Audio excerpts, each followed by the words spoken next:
ada online dan offline.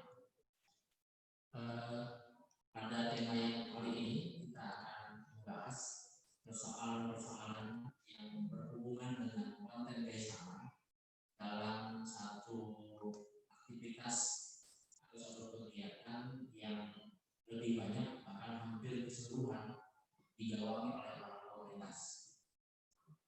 Kita dulu di awal-awal mungkin pernah mendengar yang namanya grup komedi Sri Mulat, kemudian juga grup komedi yang Renon dan sebagainya. Kemudian juga tahun demi tahun 90-an muncul yang namanya pelawak betul yang digawangi oleh Akri, kemudian Eko, sebelum ada seperti sana ya, bahkan menamakan Eka Patria.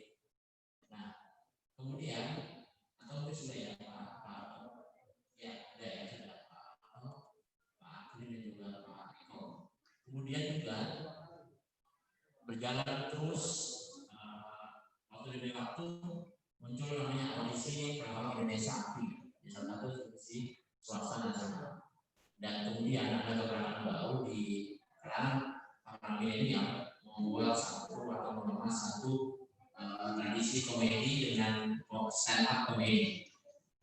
Yang kemudian stand up komedi ini dari tahun 2010 atau 2005 ke atas itu sudah mulai banyak dimunculkan. Mulai dari tampil di TV, kemudian juga tampil di beberapa kampus untuk menyampaikan stand up komedi. Dan sampai di kampus-kampus itu juga punya komunitas sendiri. Nah, kita yang sering nonton di malam hari atau mungkin pernah nonton di malam hari di salah satu TV nasional stand up komedi itu kita mungkin pernah melihat sosok yang ada di yang samping saya ini. Nah, ini merupakan dari muda cuma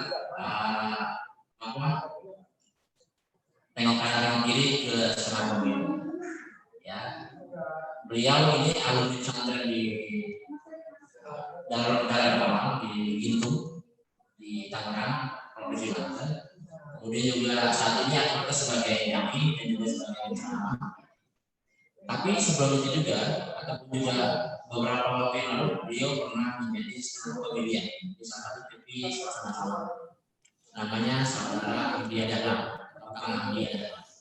Jadi kalau kita pernah searching di YouTube nama Ambia Dalam sebagai komika, kita pasti masuk narasumber sampai kita ini sebagai tokoh komika dan juga salah satu pegiat komika yang ada di Indonesia. Kita juga ingin tahu juga bahwa para komika ketika menyampaikan materi itu pun juga mereka mempersiapkan materinya.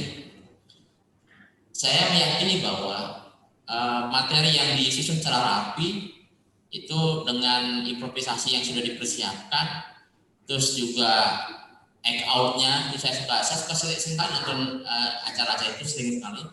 Dan kemudian juga ada orang yang sudah punya secara karakter sudah lucu ya. Jadi mau ngomong apapun, bahasa apapun disampaikan, kalau memang pembawaannya sudah punya tarik humor yang bisa diterima oleh para audiens atau para pendengar juga yang menontonnya. Nah, tapi ternyata mereka itu sebelum menyampaikan materi itu sudah mempersiapkan materi-materinya itu disusun, mana yang bisa menjadi bahan yang membuat orang tertawa dan mana yang kemudian membuat orang yang kemudian tidak tertawa. Tapi yang perlu diingat bahwa saya memperhatikan stand-up komedi ini seperti ada mukodimahnya juga ada khotimahnya. Dan khotimahnya itu atau penutup itu mesti dia merupakan goal di situ. Puncaknya di situ. Entah pesan-pesan moral, entah pesan-pesan yang lain, yang pasti bahwa mereka membawa pesan di dalam menyampaikan stand-up komedi. Nah, untuk lebih jauhnya lagi kita akan bisa mendengarkan paparan yang akan disampaikan oleh Kang Ambia Dahlan. Waktu dan tempat kami persilakan.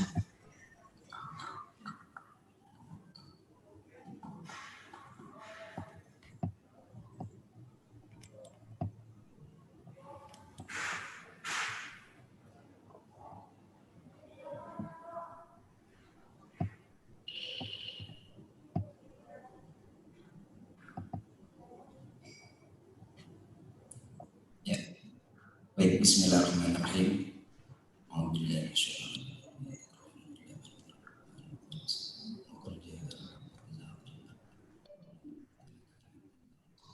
Assalamualaikum warahmatullahi wabarakatuh. Alhamdulillah ala ni'amihi wassalatu wassalamu ala rasulih. Alhamdulillahilladzi amarna bittiba'i rasul wa nahana 'anil muharramat wa rafa'al mujahidina fi sabilihi darajat wa wa'adahum bil wa'il bisyarat. Asyhadu an la ilaha illallah wa la syarika lahu wa asyhadu anna Muhammadan 'abduhu wa rasuluh. Amma ba'du, faqala ta'ala a'udzu billahi minasyaitonir rajim. Ud'u ila sabili rabbika bil hikmah wal mau'izatil hasanah wajadilhum billati hiya ahsan. Yang saya hormati, saya muliakan para tuan guru, para kiai, para asatidzah, bil khusus Ketua MUI Kiai Haji Miftahul Akhyar. Kemudian yang saya hormati, saya muliakan Ketua LPBKI MUI Profesor Endang Sutari. Kemudian ada guru saya juga Kiai Haji Abdul. Oke, mohon izin di ini. Kemudian ada orang tua kita juga Ustaz Kiai Haji Samsul Suhadi Rusli dan para asatidzah lainnya yang mohon maaf tidak disebutkan dengan satu persatu, yang mudah-mudahan tidak mengurangi rasa hormat dan mahabbah saya. Kemudian juga yang saya muliakan ini moderator, guru saya, kakanda saya, Ustaz Kiai Haji Haramaini. Bapak Ibu yang dimuliakan Allah Subhanahu wa taala, di sini saya tidak mengajarkan para asatidzah, para kiai, para sahabat, teman-teman semua. Saya di sini hanya sharing saja. Posisi saya mau sharing, mudah-mudahan ya, bisa menambah wawasan kita tentang apa itu. Ini pembahasan adalah tentang model keislaman dalam dunia komika. Karena saya dalam dunia komika, jadi saya hanya fokus pada hal itu. Namun demikian, dunia komika itu sebenarnya tidak jauh beda dengan model-model kita berceramah. Dunia komika itu begini, kita udah biasa berceramah, cuma kita nggak tahu ini teknik namanya apa, itu aja sebenarnya. Kalau kita ceramah bla dan macam-macam, para ustaz kalau ceramah bla ini tekniknya namanya apa gitu. Sekarang di situ Bang. Tapi kalau kita tahu tekniknya, pasti akan mudah mengembangkan teknik. Yang bawah pakai sekejap. Sebelum saya lanjut, saya berkenalan dulu. Nama saya Ahmad. Tapi belum tahu. Saya masih muda, 23 tahun. Belum disetting. YouTube-nya belum disetting. Sangat muda. Saya baru 24, besok baru 5 bulan jalan-jalan.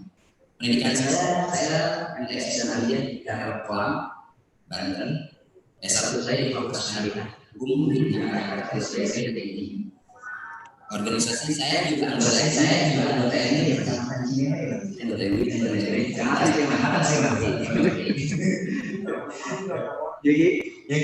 Ini satu lagi. Ya. Saya juga sebagai David Jalan yang memberikan materi saya.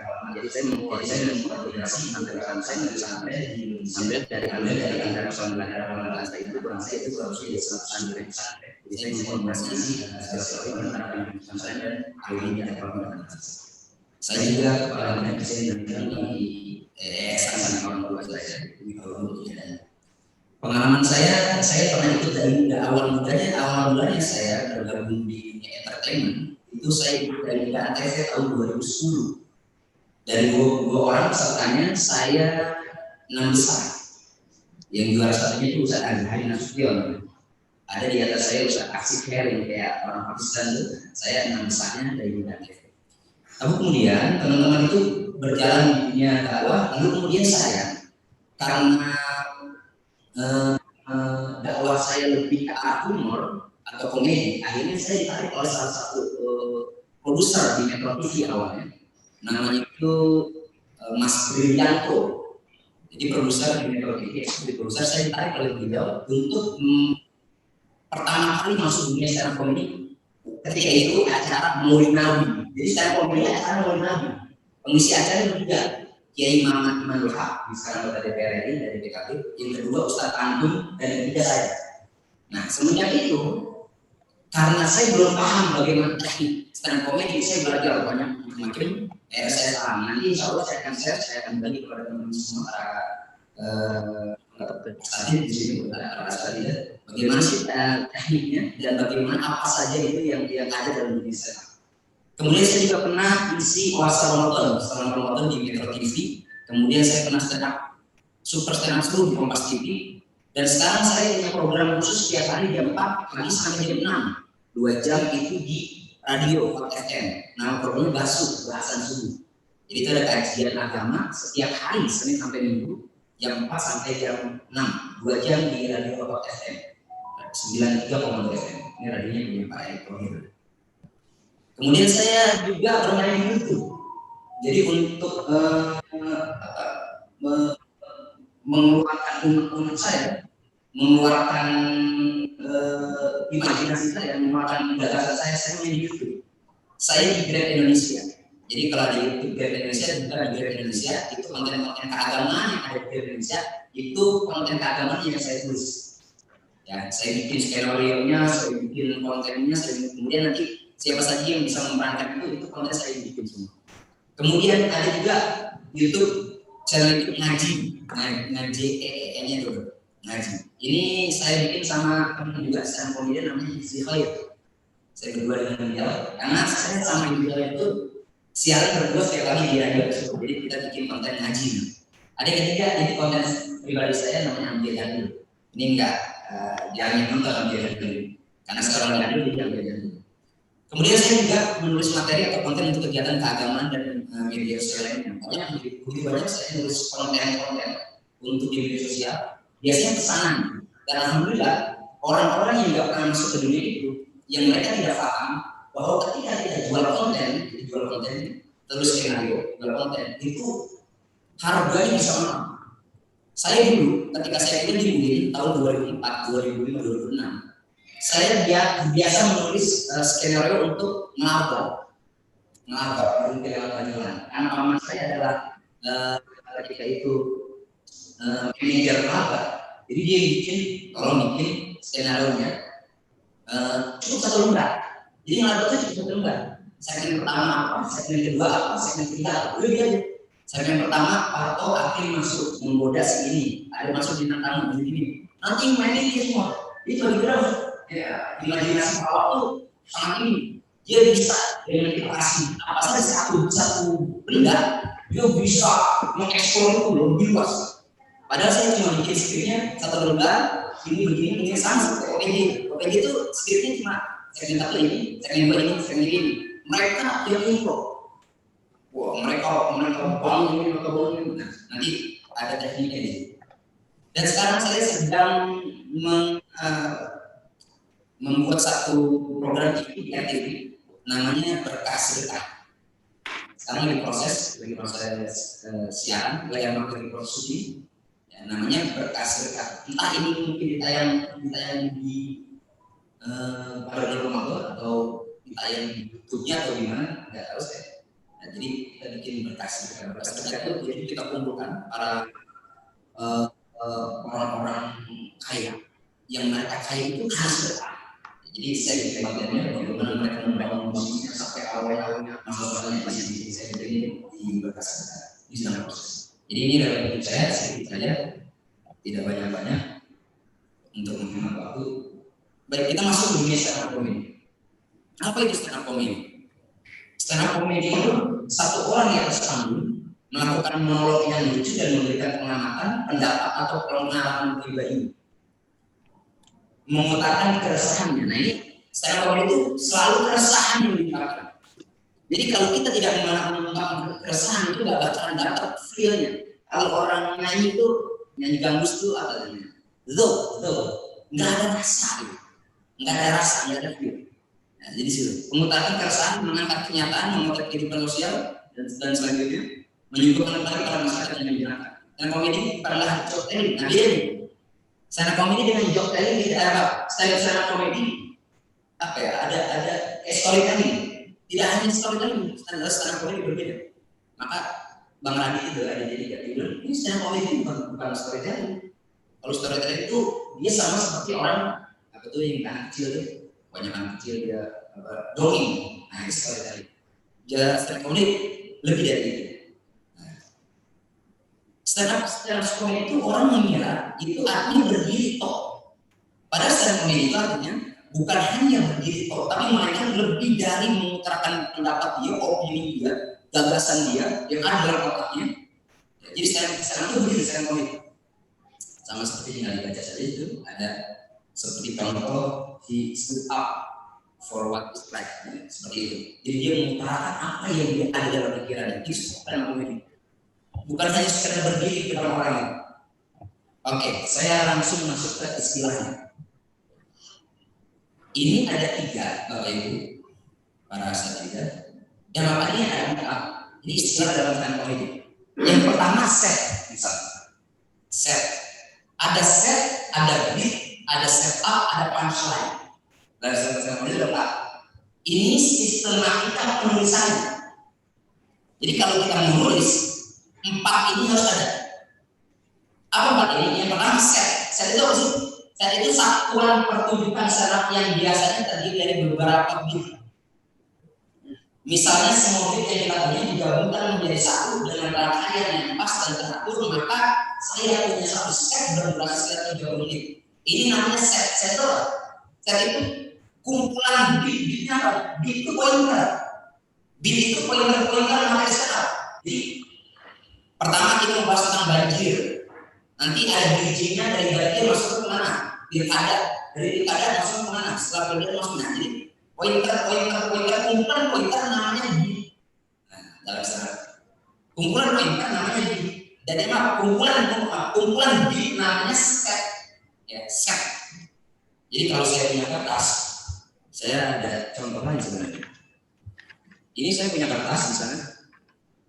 Ya, ini kan. Jadi kalau menulis konten itu sebenarnya kadang-kadang orang tuh menulis konten dia takut ini tulisan yang benar gimana?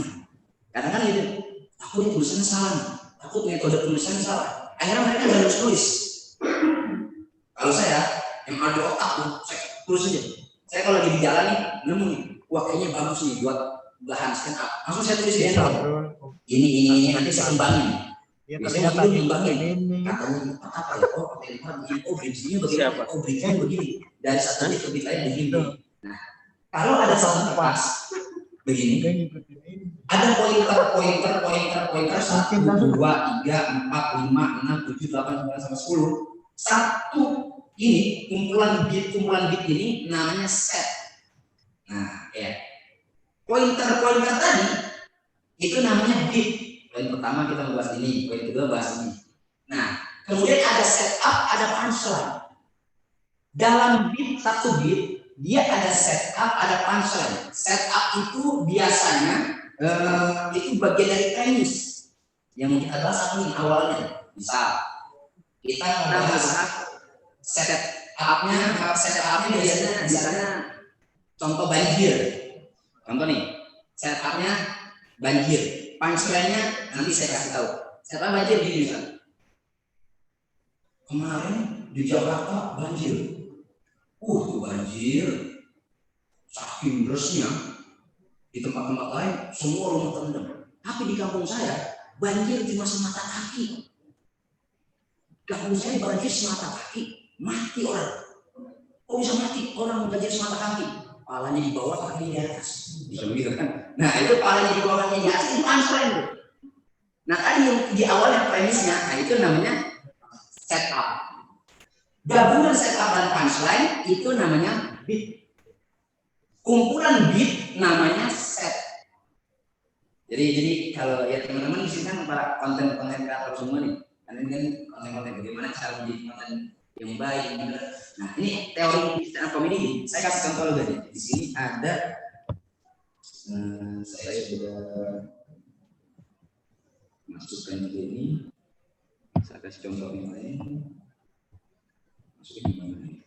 Saya bisa masukin lagi nggak? Kasih contoh video. Iya, enggak. Saya ada contoh tulisan ini. Tulisan untuk beat 5 tulisan set apa? Set. Masuk kemana?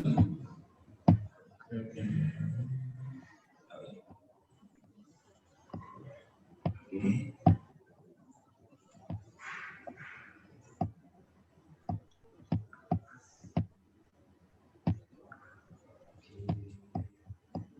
ya?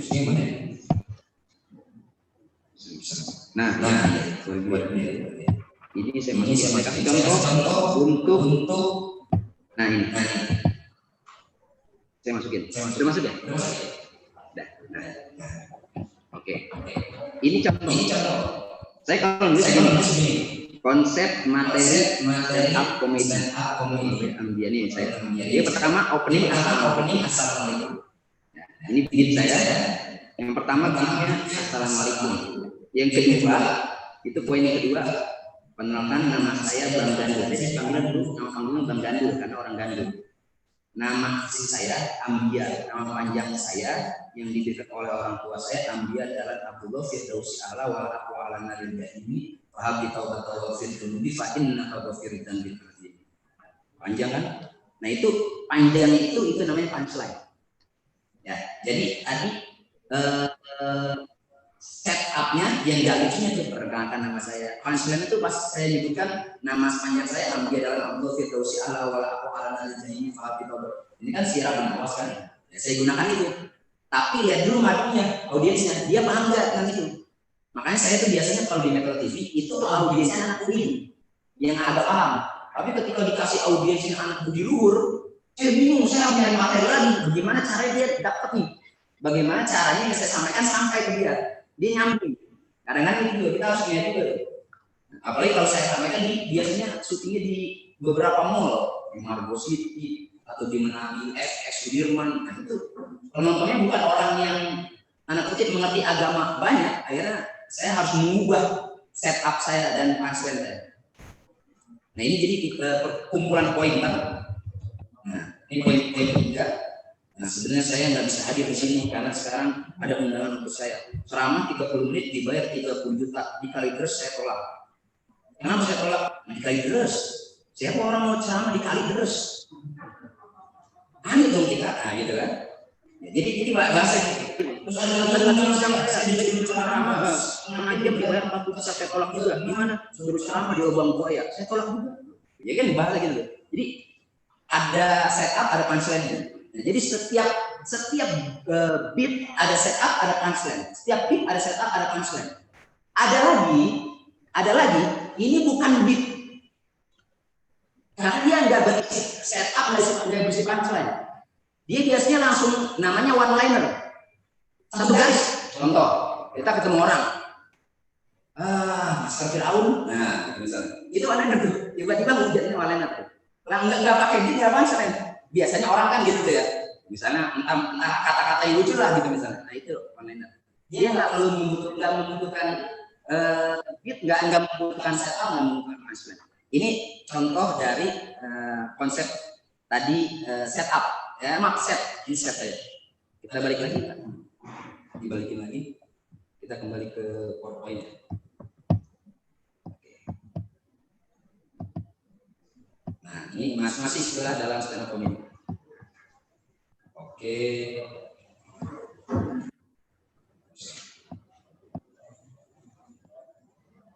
Ini saya cuma sayangnya, mohon maaf nih kalau ada bukan maksud dulu ini saya apa yang sudah saya alami. Nah kemudian ada istilah kill dalam stand comedy ada istilah kill. Kill itu lucu. Kill itu lucu, sesuatu yang lucu ketika dia sukses membuat orang lain tertawa namanya kill. Kalau sekarang dalam bahasa anak stand itu namanya pecah. Kalau Om Indro nyebutnya kompor gas. Jadi ada istilah lain. Tergantung pakai Prof Endang boleh menggunakan apa tuh misalnya. Iya. Atau Prof Abdul gimana? Mau ada apa gimana namanya? Kalau itu biasanya kalau nggak pecah, kalau nggak kill, kalau nggak kompor gas atau berantakan, makanya berantakan, gernya berantakan, apa ya? Itu ada istilah-istilah tertentu dari teman-teman. Ini tapi dalam teorinya itu namanya kill. Kalau dia tidak pecah, garing lah istilahnya kalau kita tuh garing nggak lucu. Itu namanya bom.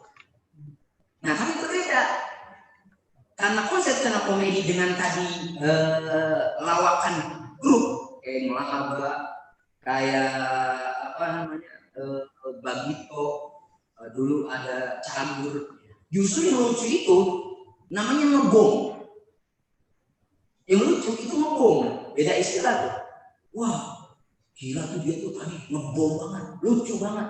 Tapi ketika di stand up comedy ngebom tuh maknanya nggak lucu. Makanya ketika saya tulis skenario, gimana dulu sebelum stand up comedy gimana ya biar ngebom ya ketika masih berperawakan per grup itu. Tapi ketika masuk stand up comedy, ternyata ngebom itu adalah istilah stand up comedy yang tidak lucu. Nah itu ada berubah lagi. Nah ini adalah selanjutnya istilahnya. Ada istilahnya komik. Komik itu Inggrisnya, kemudian bahasa Indonesia itu jadi komika. Jadi stand up comedy itu disebut dengan komika. Orang yang melakukan stand up comedy itu, orang yang stand up itu namanya komika. Ada namanya persona. Persona itu apa ya? Persona itu semacam karakter. Oke. Komik itu orangnya. Persona itu karakternya. Kalau dalam kalau saya bicara jadi namanya Ruhul Mudarris. Ruhul Mudarris itu personanya. Dia mau ngomong dia baru keluar panggung nih. Orang tahu. Persona namanya. Orang kalau ngeliat Dodi keluar panggung, orang udah tahu Dodi kan belum ngomong. Orang udah tahu. Nah, persona itu. Orang baru keluar ngeliat Aji Bolot masuk set ini di TV masuk setnya. Jadi frame. Belum apa itu Aji Bolot baru masuk sangat bingung, orang udah ketawa. Itu namanya persona. Ya dalam misalnya namanya persona. Jadi komika itu orangnya, persona itu karakter si orangnya itu yang sangat kuat yang menempel pada dirinya. Ada istilah selanjutnya namanya riffing. Riffing itu apa ya? Riffing itu interaksi komika dengan penonton. Riffing itu interaksi komika dengan penonton, tapi dia tidak masuk dalam set. Masuk konsep. Biasanya yang dilakukan adalah saat komika lupa. Kalau orang ceramah biasanya kalau lupa gampang. Lupa materi, bagi ceramah gampang. Soal belum materinya. Jangan kita sholawat dulu jangan sholawat. Sambil kita nginget materi kita. Oh iya apa ya? Oh iya dapat tuh dia. Oh iya materinya. Cara nginget materi yang kita lupa, nanti kita pernah sholawat. Kalau ceramah, kalau stand up, kalau materi kita lupa, riffing. Interaksi dengan penonton itu metodenya. Saya kasih contoh. Mbak, siapa namanya? Rifa. Oh, sama kayak ini. Coba kamu mundur sedikit. Soalnya cantiknya kelewatan. Nah, itu namanya riffing. Mundur sedikit soalnya cantik kelewatan. Karena kelewatan jadi harus mundur. Nah, ini metode riffing namanya. Jadi dia interaksi ini biasanya dilakukan oleh komik-komik yang sedang lupa. Dia lupa materi. Kalau misalkan dengan sholat, nah kalau itu dengan metode riffing namanya. Sama kali berceramah ini nih. Kadang-kadang kalau berceramah zamannya ibu-ibu. Kan ada tuh nggak tuh yang ngoceh aja kadang-kadang ibu kan ngikutin kita ceramah. Nah, ini gampang banget di riffing nih ibu begini. Nah ini metode riffing. Ada namanya metode roasting. Apa metode roasting? Kita ambil satu orang, kita dudukkan di depan, kemudian roasting itu artinya manasin ya, ngamatin. Roasting itu artinya ngamatin. Jadi mereka kita duduk itu dengan kesepakatan di belakang panggung. Jadi kita membuka semua tentang dia. Oh dia orangnya begini, tapi dengan komedi, sehingga dia tidak sakit hati banget enggak. Dan memang sudah ada obrolan biasa di belakang panggung. Namanya roasting. Saya kasih contoh roasting. Ini ada video. Kita kembali dulu, Mas. Ini riffing tadi, model tadi. Ini namanya roasting. Saya punya video. Ini video saya tahun 2013. Ini dia. Oke. Tunggu sebentar. Ini video saya tahun 2013 bersama almarhum Sultan Batugana, anggota DPR.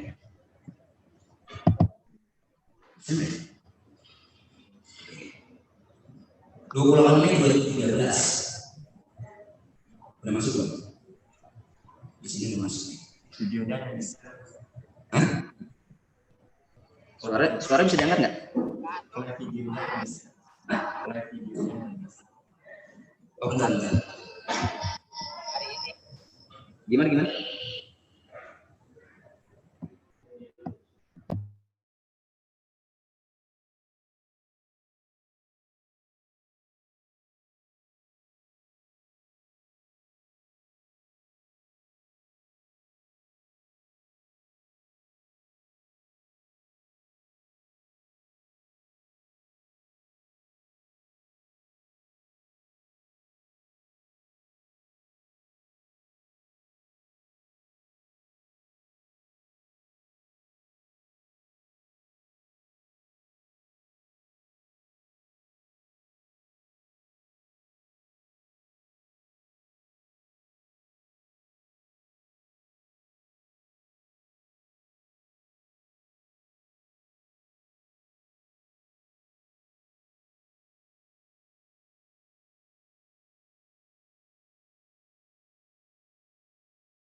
beat selanjutnya dia bawa lagi yang beat pertama, namanya callback, manggil balik. Maksudnya ada beat pertama yang lucu, pecah, orang ketawa, akhirnya dia masuk ke beat-beat yang lainnya,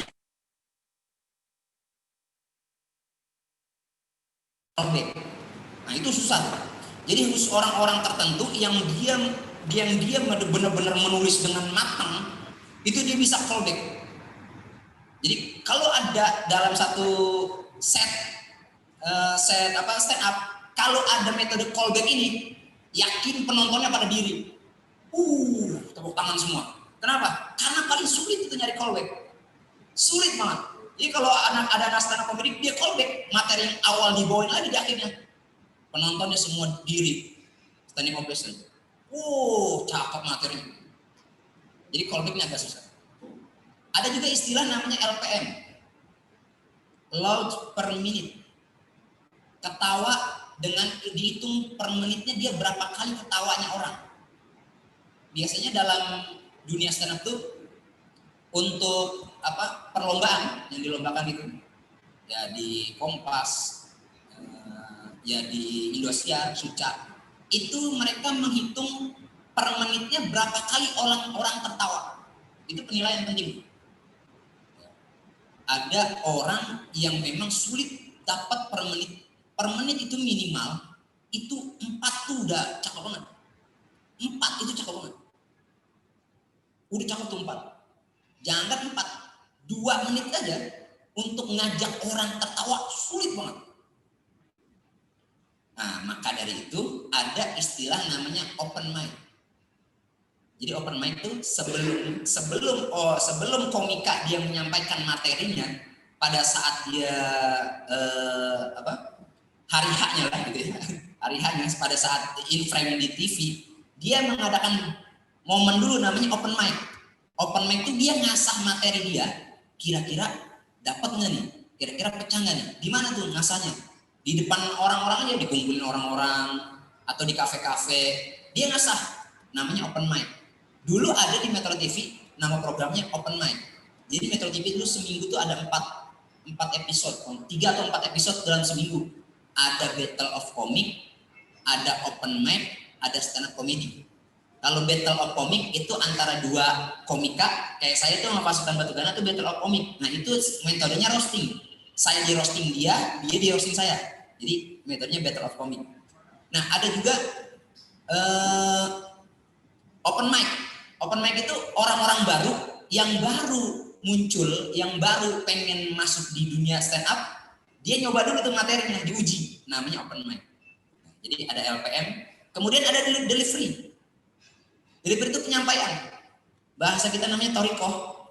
Torikohnya penyampaian. Karena ada orang yang dia materinya, madahnya bagus banget, tapi torikohnya nggak ada, hancur tuh. Madahnya cakep banget. Ya materinya, setnya cakep banget, tapi delivery-nya hancur. Boom. Jadi, materinya, madahnya bagus banget, tapi delivery-nya, torikohnya, dia salah saja, udah, boom. Ini kayaknya udah mulai paham nih, teori yang udah saya sampaikan, kayaknya udah mulai paham. Ya, jadi ada delivery cara menyampaikan. Ada namanya impersonate. Impersonate itu dia menjadikan diri dia seperti orang-orang terkenal. Misalnya dulu Jarwo Kuat jadi Pak Yusuf Kala, gitu kan? Terus misalnya siapa tuh? Ada yang jadi Bu Megawati, siapa? Nah, itu namanya impersonate. Ada juga dalam dunia stand up. Kemudian ada self destruction. Self destruction ini yang paling digemari apa? Dia ini meledek kekurangan dirinya sendiri, namanya self destruction. Dia meledek kekurangan diri. Nah ini paling sulit. Paling sulit bukan karena dirinya jelek atau enggak, tapi kadang-kadang seseorang tidak mau membuka aib dirinya sendiri. Nah itu paling sulit. Tapi begitu banyak sekarang komika itu yang menggunakan metode ini, self destruction. Itu biasanya si ini sekarang apa ini si hitam itu namanya Yuda Keling itu dia selalu menggunakan metode itu. Yuda Kelim paling rajin tuh self destruction itu biasanya Yuda Kelim. Jadi Yuda Kelim tuh ketika dia ngomongin dirinya sendiri, bagaimana dia, kejelekan dia, kekurangan dia, itu ternyata jadi uang bagi dia. Kadang-kadang orang pengennya tuh perfect ketika dia masuk in frame di kamera, di TV in frame, dia pengen perfect, wow, tampilan bagus, pakai jas macam-macam. Tapi ada komika yang kita masuk, dia malah menjelek-jelekan diri sendiri, dan itu ya ini metodenya self destruction. Itu ada dalam dunia stand up comedy. Nah, karena ini lagi error nih, saya menggunakan satu konsep dakwah umum. Saya dulu di pesantren diajarin oleh guru saya, kalau di pesantren itu saya dulu ada namanya, kalau kelas akhir itu di Gintung tuh di Darapalem tuh ada amaliatul tadris. Jadi kita ngajar anak-adik kelas kita, tapi dinilai ada intik padatnya gitu, mana salahnya, mana madah, mana torikohnya, diajarin. Ada teori biasa di pesantren modern ada namanya at-tariqatu ahammu minal madah. Jadi cara torikoh, cara penyampaian, delivery itu lebih utama, ahammu lebih penting daripada madah. Materi yang sudah disusun rapi, tapi torikohnya, cara penyampaian yang tidak dapat, maka sayang nih madah kita. At-tariqatu ahammu minal madah. Kemudian apalagi yang lebih ahammu minat tariqah? Al-mudarris ahammu minat tariqah. Jadi komika, kita penceramah, mudaris, kalau dalam kelas itu namanya mudaris. Kita mudaris, kita yang menyampaikan materi, ternyata itu lebih utama daripada torikoh. Mau torikohnya kayak apa? Kalau jadi komikanya, si komikanya udah mantep, udah orang lucu. Saya kasih contoh. Komikanya tuh orang banyak yang seneng. Teman saya Hifzi Khair, orang banyak yang seneng. Dia mau torikohnya kayak apa, mau cara deliverynya kayak apa, orang ketawa, Uus, walaupun dihujat oleh beberapa orang karena statementnya yang kurang tepat misalnya. Uus tuh dekat sama saya, kenal juga, tapi nggak terlalu dekat banget, karena beberapa scene juga bareng dia waktu itu. Nah, orang sudah senang sama Uus, mau dia metodenya apa? Uus tuh kadang-kadang nggak menggunakan metode stand up, nggak ada setupnya, nggak ada punchline-nya, beatnya ngasal, tiba-tiba ada hal-hal yang harus kita berpikir. Dari omongannya kita harus berpikir, maksudnya apa ya? Oh, kayak gitu misalnya. Oh ini maksudnya, baru kita ketawa. Jadi itu kan di luar konsep-konsep stand up. Nah, semacam ini berarti mudarisnya, al-mudaris ahammu minat torikoh. Komikanya, orang yang berbicara itu ternyata lebih utama dibanding torikoh. Torikoh nggak penting. Kalau yang berbicara profesor, mau torikohnya bagaimana, orang dengerin, gitu kan? Kalau mau yang bicara kiai besar, siapapun itu, mau torikohnya kayak gimana, caranya kayak gimana, orang pasti dengerin. Gus Baha simpel banget, nyampein bla bla bla bla bla. Torikohnya setelah dia aja, nyampein begini, nggak pakai kok ini nggak ada setan mana, nyampe, natural. Tapi orang dengerin, kenapa? Al-mudaris ahammu minat torikoh. Ada yang ketiga.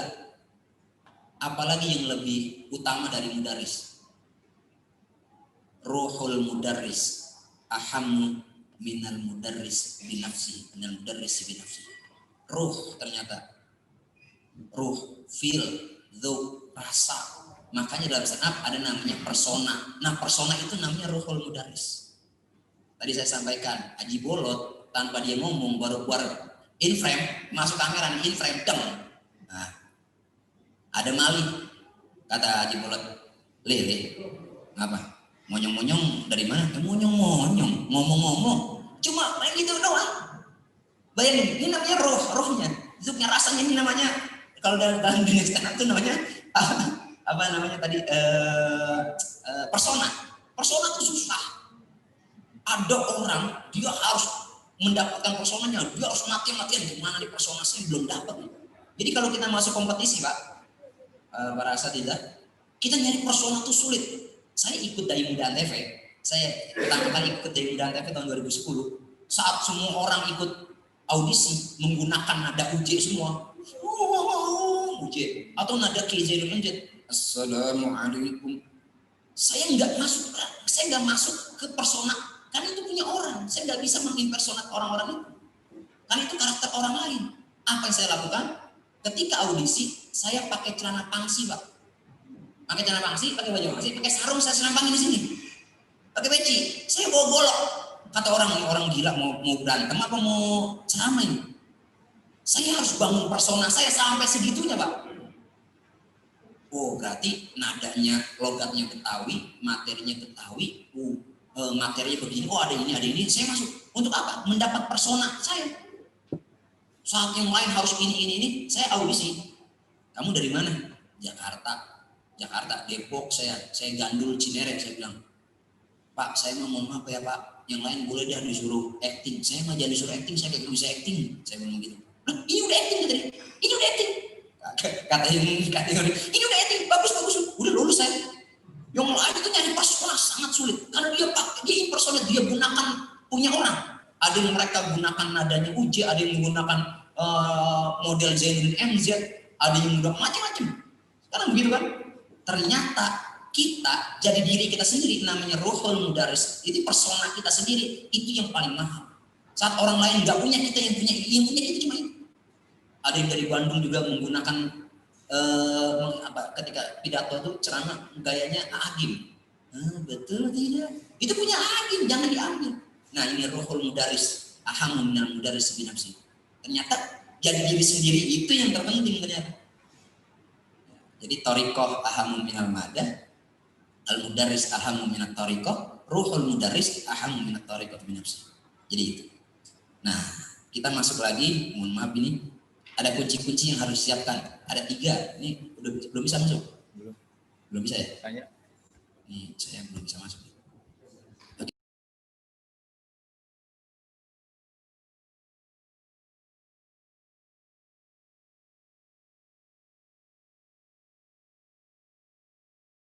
Keilmuan saya juga enggak seberapa dari para asatidzah yang ada di sini.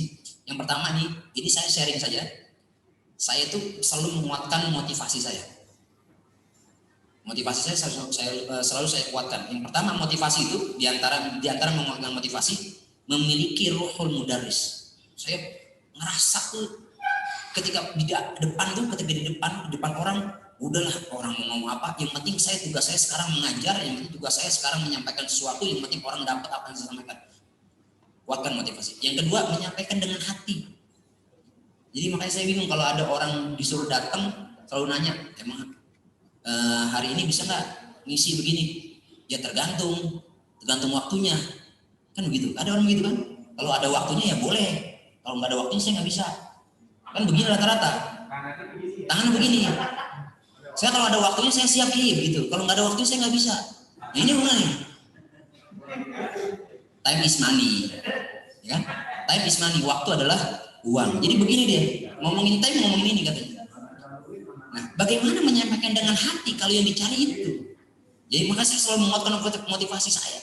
Jadi ini sharing aja kayak ya. Ini kebetulan Kiai Harunain nelpon saya.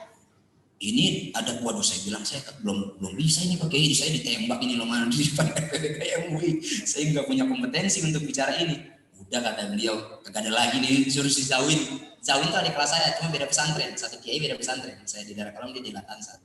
Nah, saya mencoba menyampaikan dengan hati. Ya terserah lah mau diterima atau tidak, tapi saya sampaikan sesuai dengan apa yang saya sudah miliki, apa yang saya sudah pernah alami. Memiliki Ruhul Mudaris, menyampaikan sesuatu dengan hati. Dan saya mencintai pekerjaan saya. Saya mencintai pekerjaan saya. Ketika jadi stand komedian, saya di calling misalnya 2 hari sebelumnya. 2 hari sebelumnya saya akan siapkan materi. Saya akan siapkan beat saya susun beat saya sehingga jadi set.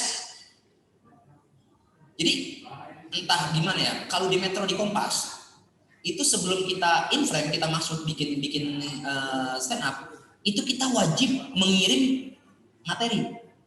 Kalau kita nggak kirim materi kita, mereka nggak bakal ngetekin, nggak boleh. Jadi sama mereka nanti di apa namanya, ada advice dari mereka. Wah ini nggak boleh nih, ini mengandung sara, tidak boleh. Oh ini nggak boleh, ini terlalu jorok. Karena di dunia stand up itu, kalau yang off air, ini saya bicara off air ya. Kalau on air dia harus ngikutin itu, ada produser yang ketat. Tapi kalau off air, kacau itu kalau stand up off air. Stand up kalau off air itu kata-kata apa aja terucap, yang jorok, yang kotor apa aja. Tapi karena on air dia harus ada evaluasi, ada bagian, ada yang advice di situ. Jadi kuatkan motivasi dulu yang terpenting. Kalau di stand up dulu kuatkan motivasi. Kalau kita nggak punya motivasi ya nggak bakalan bisa. Kemudian yang kedua, kita meluaskan pengetahuan. Meluaskan pengetahuan itu menguasai materi, ya kita cari bahan, cari literatur, kita cari macam-macam. Dan bahan itu di dunia stand up, kalau dunia dakwah tuh bahannya simpel dia ya, Al-Quran, hadis, cabang-cabangnya kan simpel kan, fikihnya, fikih ibadah, fikih muamalah, fikih jinayah, macam-macam lah, ada macam-macam lah itu panjang. Nah kalau di dunia stand up, materinya bukan hanya dari buku, materinya kehidupan kita ternyata. Kita bisa ngomongin pribadi kita bisa ngomongin orang tua kita bisa ngomongin anak kita bisa ngomongin tempat kerja kita bisa ngomongin tetangga kita bisa, ya itu menjadi motivasi kita untuk bicara itu. Nah jadi meluaskan pengetahuan yang kedua, di antaranya menguasai materi, dan yang terpenting meluaskan pengetahuan adalah ketika kita menyampaikan itu, kita harus tahu madmunya, audiensnya, penting banget. Saya pernah stand up di UIN. Udah, kalau kesana di UIN paling gampang itu yang materi beat yang kita sampaikan itu tentang agama. Kalau tentang agama pecah semua, paham mereka, wah enak. Tapi ketika saya pernah itu stand up di Universitas Budi Luhur, saya mikir tuh, waduh, persona saya itu agamis, materi-materi agama. Ketika ditaruh di tempat yang bukan basicnya agama, saya bingung mau bahas apa nih. Oh berarti saya nggak perlu bahas konten atau bahas beat saya yang basicnya agama. Saya angkat permasalahan masyarakat, permasalahan ya di rumah saya bagaimana. Jadi yang dibahas itu penting tuh, menjelajahi kemampuan audiens. Nah, ini ketiga, yang pertama kuatkan motivasi, yang kedua luaskan pengetahuan, yang ketiga tingkatkan keterampilan. Ini stand up komedian nih, mohon maaf ya, sekarang udah nggak ada, udah makin sepi karena pandemi. Sekarang TV ditinggalin Pak, sekarang ramean di YouTube, semua di YouTube. Semua orang-orang TV sekarang pindah ke YouTube. Produser TV Pak, produser TV, teman saya banyak produser TV itu pada berhenti dari TV, semua pada pegang YouTube. Ternyata di YouTube tuh lebih menguntungkan daripada TV. YouTube 100.000 subscriber udah dimonetize, 4.000 jam tayangan sudah dimonetize, ada iklan masuk, dapat AdSense, lumayan Pak. Kalau dia subscriber 1 juta, nggak 1 juta, ada puluhan ribu aja, sebulan tuh bisa ngantongin 5 juta, 10 juta, enak ini tuh. Cuma tergantung ini rohul mudaris ini, ya persona kita mau ngapain gitu. Nah itu harus dicari dulu. Kalau kita mau ceramah di YouTube, semua orang banyak konten ceramah. Kalau kita mau masukin konten kehidupan hedon, kita mau hedon apa? Hidup ala kadarnya, nggak punya kekayaan, nggak bisa kayak Raffi Ahmad. Setiap hari postingnya Lamborghini, nggak bisa. Nggak siapa yang menonton, siapa kita, gitu kan? Jadi memang harus nyari dulu nih, persona kita apa nih, yang kuat di sini apa nih.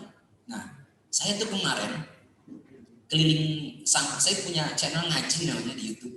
Baru 2 bulan saya bangun sama MC Khoir berdua. Saya bikin konten itu namanya Tanya Ilmu. Jadi Tanya Ilmu itu masyarakat yang kita tanya, tahu nggak berapa jumlah surah berapa jumlah ayat dalam surah Al-Baqarah? Ternyata mereka banyak yang nggak tahu. Yang bisa jawab kita kasih uang 50.000. Yang nggak bisa jawab tinggal. Nah ternyata yang nonton banyak. Wah kita bikin terus tuh nama segmennya Tanya Ilmu. Saya bikin lagi namanya Unboxing Pesantren. Kan biasanya unboxing tuh beli handphone baru unboxing, beli laptop baru unboxing, beli barang baru unboxing. Saya bikin Unboxing Pesantren. Baru 2 hari saya posting, alhamdulillah yang nonton banyak. Ternyata banyak orang yang kesulitan sekarang mencari pesantren. Pesantren mana sih yang tepat buat anaknya, harga terjangkau, tidak terlalu mahal tapi kualitas bagus dan tidak terlalu jauh, misalnya masih sekitaran Jabodetabek. Nah Pesantren Jabodetabek itu saya unboxing. Oh, pesantren kayak gini asramanya, ada room tour namanya, ada semen room tour. Jadi kamar kita datang ke kamar-kamar, ke gedung-gedung, oh gedungnya bagus. Karena orang biasanya mondokin anaknya, dia ngeliat gedungnya bagaimana sih, kamar mandinya bagaimana sih, dapurnya bagaimana sih, makannya bagaimana sih, nyuci bajunya bagaimana sih. Karena menitipkan anak kita ke satu tempat, kok saya bikin itu, oh ternyata banyak yang nonton. Alhamdulillah. Nah jadi tingkatkan keterampilan kita. Di antara tadi 3, kuatkan motivasi, luaskan pengetahuan, tingkatkan keterampilan. Di tingkatkan keterampilan ini banyak ini mencakup apa saja. Yang pertama teknik opening. Kalau kita stand up tuh openingnya mesti tepat. Kayak tadi saya assalamualaikum warahmatullahi wabarakatuh, kenalkan nama saya Ambidaran Abdullah Firdausi Ala wala aqwalan naril jahimi fa bi taubatu wal fid dunubi fa inna ghafirud dzam. Itu teknik openingnya. Kalau kita mau ya kalau penceramah kan openingnya iftitahnya. Alhamdulillah. Kalau dulu kan alhamdulillahirabbil alamin wa bihi nasta'in, semua itu. Tapi sekarang kemari-kemari ternyata opening para penceramah berbeda-beda tuh. Ada yang nahmaduhu wa nasta'inuhu wa nastaghfiruh. Ya, ada yang alhamdulillah, dengan berbagai macam itu. Ternyata ketika orang menggunakan opening yang sama, madu tuh audien akan mengira, wah openingnya ini mulu nih. Kayaknya nahmaduhu wa nasta'inuhu wa nastaghfiruh. Tapi ketika kita opening saja berbeda dengan orang lain, audiens akan mengira, mantap nih, openingnya aja beda dengan orang lain, pasti materinya lebih mantap nih. Itu ngaruh tuh opening tuh. Jangan dikira opening gak ngaruh, ngaruh banget. Dalam dunia stand up opening tuh ngaruh banget. Nah, kemudian teknik delivery, itu tingkatkan keterampilan teknik delivery. Teknik delivery ini tergantung tergantung jam terbang. Semakin orang jam terbangnya tinggi, ya teknik opening, teknik delivery-nya pasti lebih paham lah. Kemudian keterampilan itu juga penguasaan media sosial. Mohon maaf, para guru pakai.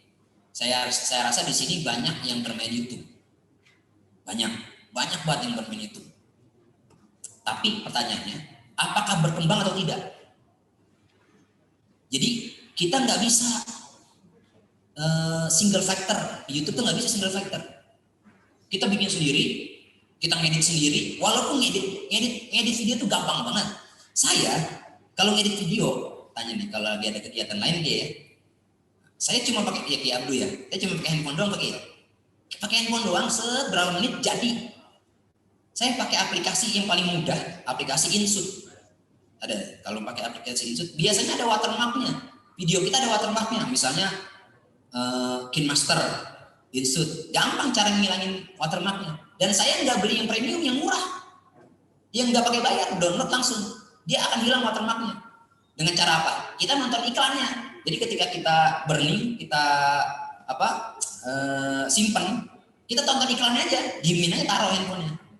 Kalau kita nonton iklannya, itu watermarknya hilang. Nah, kan kadang-kadang orang, ada watermarknya sini, hilang. Saya pakai InShoot. Yang ngajarin saya itu Ustaz Zaki Mirza. Saya dengan Ustaz Zaki Mirza setiap bulan alhamdulillah bisa berangkat ke Haramain, nama Ustaz. Karena saya bawa jamaah umroh.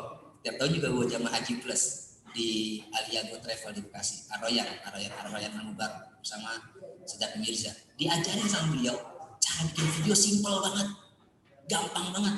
Tinggal buka InShoot, bikin video-video yang ada, masukin, editing, cepet banget, paling gampang. Cuma kadang-kadang kitanya males. Wah, saya sehari bisa edit 2-3 video. Saya bikin aja. Kadang-kadang saya posting di Facebook, saya posting di YouTube, saya posting di Instagram, sampai orang kadang-kadang tiap hari ada aja, biarin aja, ada, saya posting aja.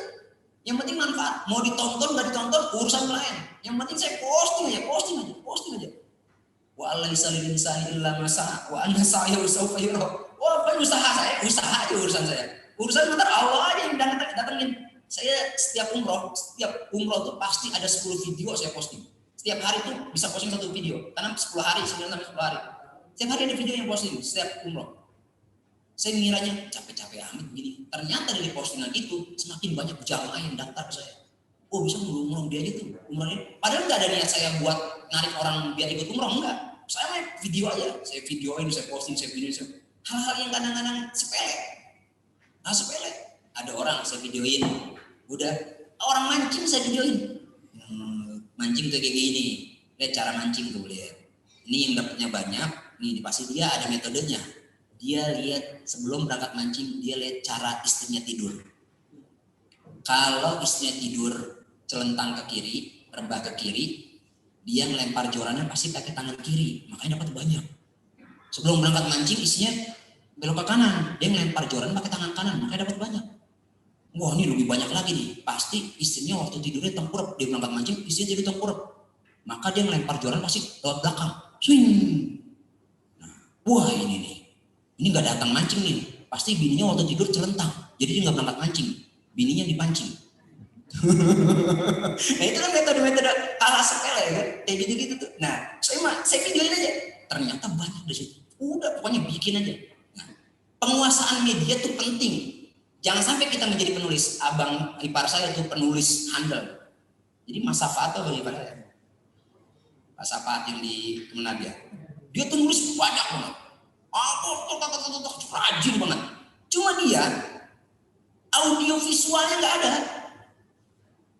Ketika dia argumentasi nggak ada. Saya sering videoin dia. Oh dia ngomong saya videoin aja.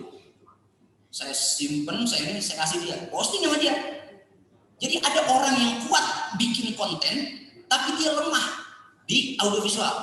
Ada orang yang pintar editing, tapi dia lemah bikin konten. Nah itu salah buat kita tuh. Berarti ada kerjaan buat kita. Ada kerjaan buat kita. Karena mohon maaf, kalau para kiai itu, para kiai, para asatidz, para ustadz itu biasanya dia senang nulis gitu kan, nulis banyak. Tapi siapa yang mau garap bukunya nih? Bisa sampai jadi buku, pasti kan harus ada orang, harus ada editor, harus ada ini. Sama kita bikin konten begini, kita harus, makanya saya bilang, nggak bisa single factor di YouTube itu. Nggak bisa kita berjuang sendiri, kita harus punya tim, harus ada teamwork. Wah, misalnya LPBK MUI, kita punya teamwork nih. Berapa orang, 10 orang, siapa bagian audiovisual, siapa bagian kontennya, siapa bikin macam. Wah, apalagi ada embel-embel MUI-nya, pasti banyak yang nonton. Yakin banget. Wah, orang tuh kalau udah ada MUI-nya udah mantap banget. Kita lanjut sedikit lagi. Ada yang harus dihindari. Apa yang dihindari? Yang pertama, dalam bikin konten tidak memperolok-olok kitab suci. Entah itu Al-Quran atau hadis. Ya. Saya pernah kejadian yang saya ceritain. Ini pengalaman buat saya. Tahun 2013 saya stand up comedy Metro TV itu ada menyinggung sedikit tentang agama. Lalu kemudian tahun 2014 karena momennya Pilpres, akhirnya video saya viral di Twitter. Waktu itu masih zaman Twitter 2014, ramai di Twitter. Video saya viral. Ambia stand up komedian melakukan satu pelecehan terhadap agama. Kenapa? Karena waktu itu, padahal itu video 2013, tapi viralnya di 2014 karena momen Pilpres. Karena itu tayang di Metro TV, jadi ada orang lain yang tidak suka dengan TV-nya, jadi dicari celah apa nih tayangan TV ini. Saya masuklah di situ. Di antaranya, saya bilang padahal 1 tahun yang lalu itu nggak jadi masalah, dan itu sudah masuk pada proses sensor bisa di TV. Nah, masuk di situ, maka itu jadi juga pelajaran buat saya untuk tidak masuk kepada ranah itu lagi. Nah, jangan masuk di situ lagi, jangan masuk. Akhirnya saya menemukan beberapa orang-orang juga pimpinan di MUI, ya seperti beberapa kiai saya datangin, bagaimana nih? Udah, karena untuk di beberapa wilayah, pernah nggak dengar Lenong misalnya? Ketika Bokir zaman dulu, dia mengatakan begini. Ini mohon maaf ya. Di Bokir masukin di Lenong begini. Wailulikuli humazatil lumajah, bukan humazatil lumajah, wailulikuli humazatil lumajah. Di Jawa ditanya, kalau dulu kan Lenong tektok. Apa tuh artinya? Gitu kan? Ogah mikul, ogah kulit, maunya gegar saja, begitu. Apa begitu kan? Itu zaman dulu sampai segitunya. Nah, banyak juga di beberapa tempat di pedesaan atau di kampung-kampung. Kadang-kadang untuk menyampaikan nadanya, dia menggunakan toriko-toriko yang paling mudah, paling gampang untuk masuk ke madunya. Gimana caranya nih ya Pak? Maka itu pelajaran buat saya sampai saat ini, sampai sekarang ini tidak masuk pada hal demikian. Jangan masuk ke Quran, jangan masuk. Kecuali bisa saya kasih contoh. Ada misalnya saya pernah bikin di Grab ya. Ada video lagi nih. Saya bikin di Grab Indonesia tuh Itu saya bikin konten tentang ini. Ramadan itu ada beberapa episode, banyak banget. Saya bikin bagaimana seorang muslim dengan muslim lainnya ketika berjabat tangan, mami muslimah ini yaltaqiyani wa yatasafahani illa ghufira lahum qabla ayatafarraqa, kan gitu. Ketika orang muslim bertemu yaltaqiyani wa yatasafahani, kemudian musafahah. Kemudian dosa-dosa digugurkan sama Allah sampai dia berpisah lagi. Ini orang dua-duanya pengen, karena banyak dosanya dia nggak mau berpisah. Salaman aja terus, kemana-mana salaman.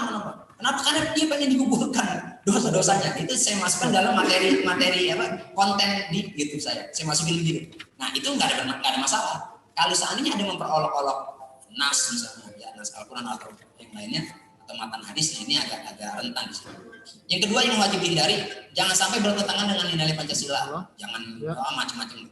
Kemudian juga jangan sampai menyinggung sara, suku, agama, ras, antar golongan. Terus menghindari kata-kata kotor. Ya.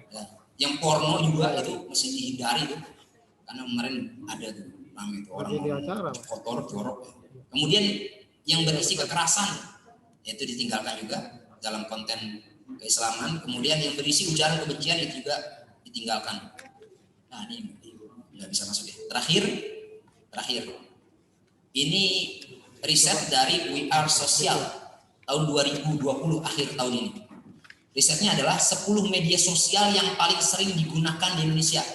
Yang pertama YouTube. Sekarang semua orang punya akun YouTube, cuma dia bingung mau bikin videonya kayak gimana. Jangan single factor, bikin tim, semua kita kaji, kita garap rame-rame, dapat 10.000 subscriber atau 4.000 jam, dimonetize, masuk iklan, beberapa bulan kemudian turun AdSense, dapat duit semua. Aman bro. Bagi rata, bagi yang edit siapa, yang edit berapa, yang ini berapa, yang bikin konten berapa, yang bikin macam-macam. YouTube pertama, media sosial paling sering digunakan Indonesia. Yang kedua WhatsApp, yang ketiga Facebook rame nih, kalangan, nah jadi Facebook tuh, kalangan orang-orang yang umur 30 ke atas, itu masih mainin Facebook. 30 ke atas tuh mainin Facebook.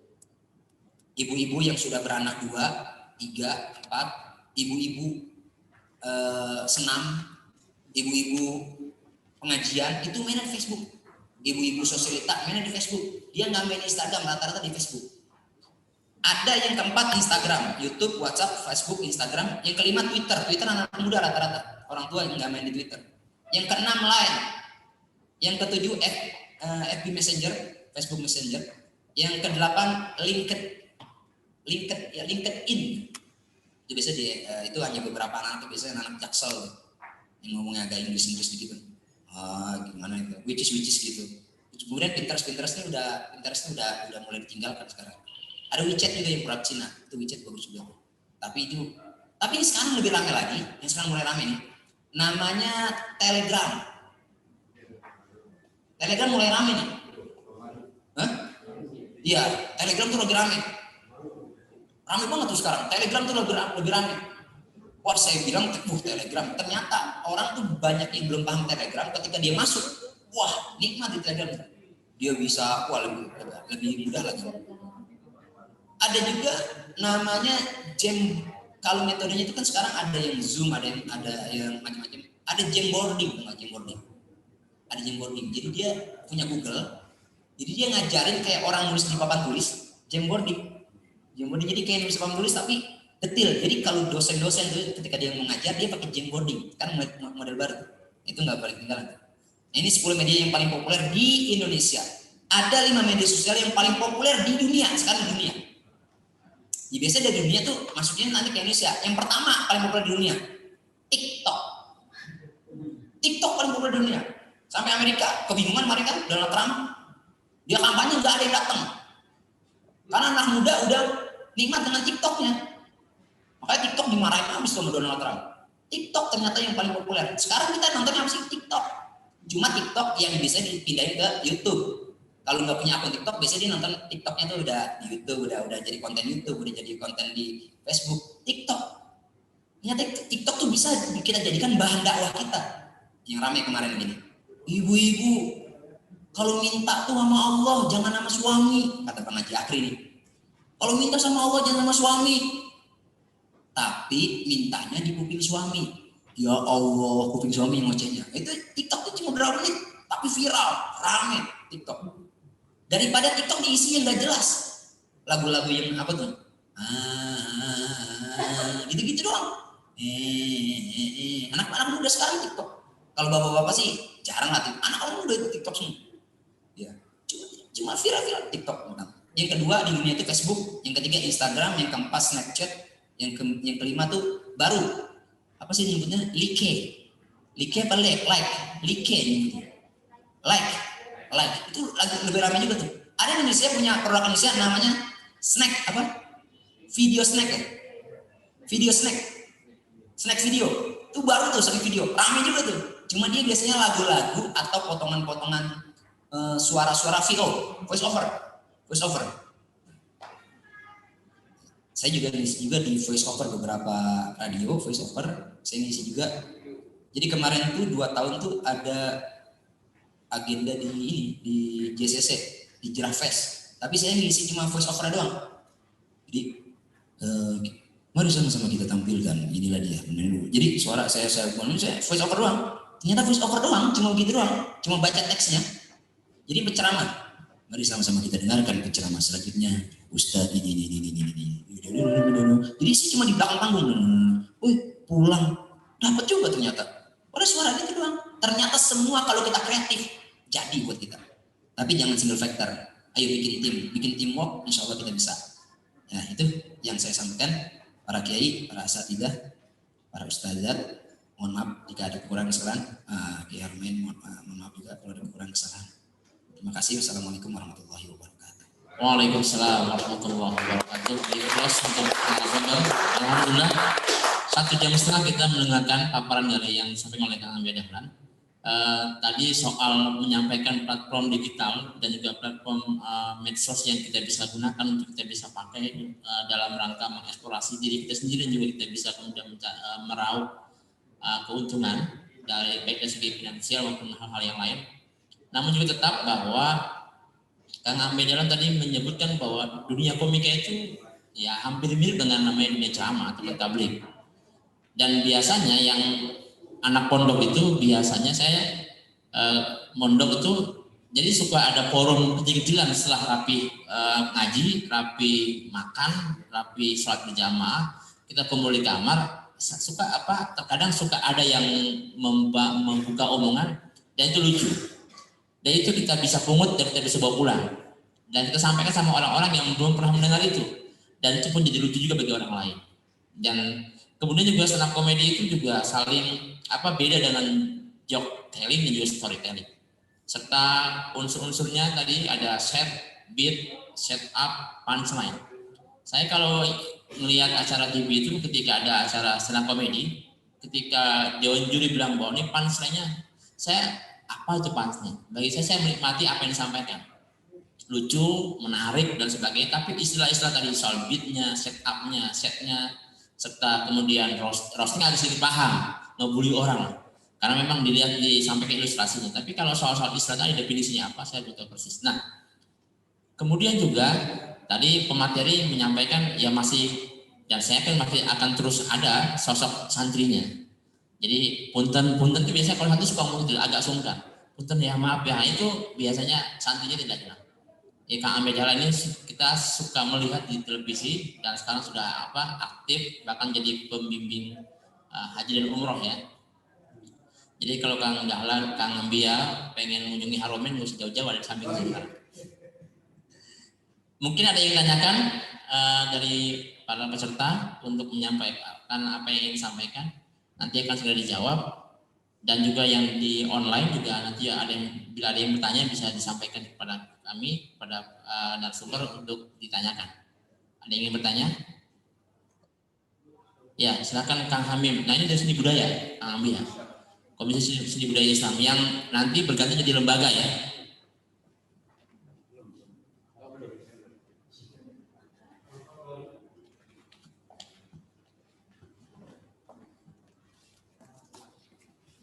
Terima kasih. Assalamualaikum warahmatullahi wabarakatuh. Yang pertama, tawaran bahwa untuk menghadapi medsos ini nggak bisa sendirian, sudah bisa ada dibikin desain per kelompok atau komunitas Sementara LPBKI itu sifatnya tidak bisa jemput bola. Sama dengan Bapak ya, Pak Prof ya. Bapak itu kan pihak ini minta. Nah LPBKI juga begitu. Dari pihak user atau customer ke LPBKI. Nah mungkin bisa disiasati di tengah-tengahnya itu ada tim tadi.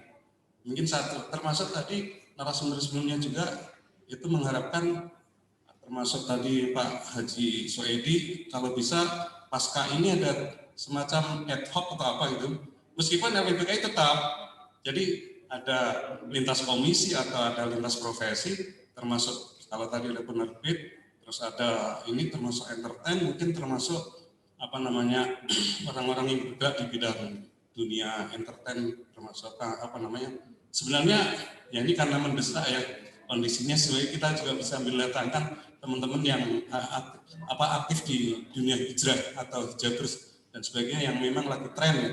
Itu yang pertama.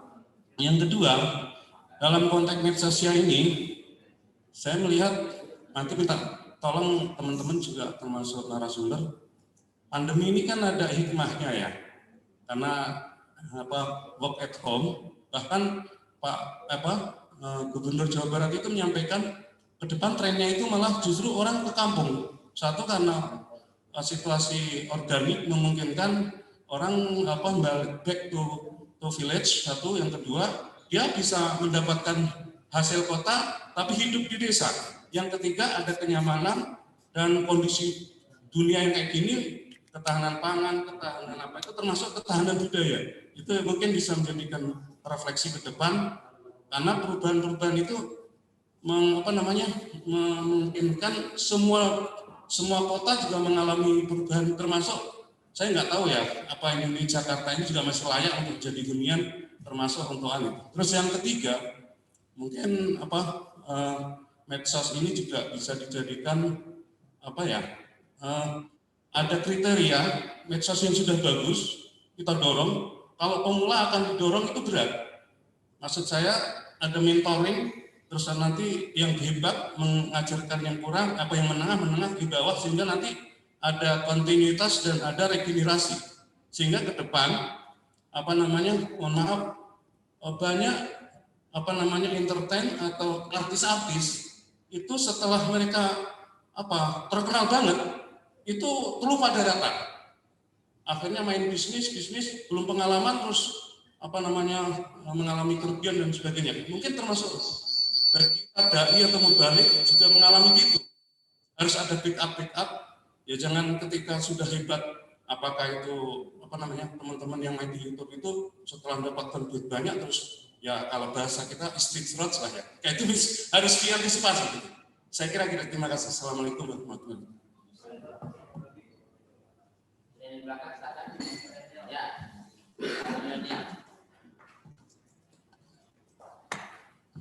Baik, terima kasih. Assalamualaikum warahmatullahi wabarakatuh.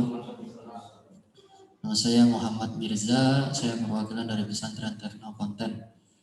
Yang ingin saya tanyakan langsung saja, pada saat ini dunia stand up comedy, apalagi dalam platform YouTube, banyak digemari oleh kalangan muda atau kaula muda.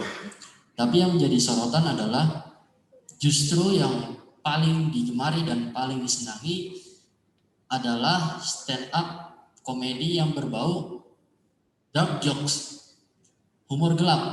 Nah, itu yang paling favorit di masa sekarang ini karena memberikan kesan yang lucu, nggak membosankan, tapi juga ada sisi negatifnya, yaitu kadang menyindir suatu golongan atau oknum tertentu. Nah, bisa nggak kita ini sebagai orang yang ingin memanfaatkan trending ini, yaitu menggunakan dark joke sebagai sarana dakwah untuk menyampaikan pesan moral keislaman, tapi jangan sampai menyindir dalam golongan atau oknum tertentu. Ya bisa disebut dengan banyolan-banyolan atau bercandaan-bercandaan yang yang kadang ada dropnya, seperti kayak misalnya orang tuli bisa nggak sih? Orang tuli kan nggak bisa meninggal. Karena apa? Karena dia nggak bisa dengar pas Tuhannya lagi manggil dia. Gitu. itu kan sebagai apa? Itu dark joke yang benar-benar dark gitu. Maksudnya ya jahat lah maksudnya gitu. Biasanya sering digaungkan oleh akun di YouTube itu. Saya sering nonton MLI, Majelis Lucu Indonesia, yang sering dibawa sama Coki Pardede sama Tretan Muslim. Jadi baik, itu tadi pertanyaannya, kurang lebih mohon maaf. Assalamualaikum warahmatullahi wabarakatuh. Baik, bismillahirrahmanirrahim.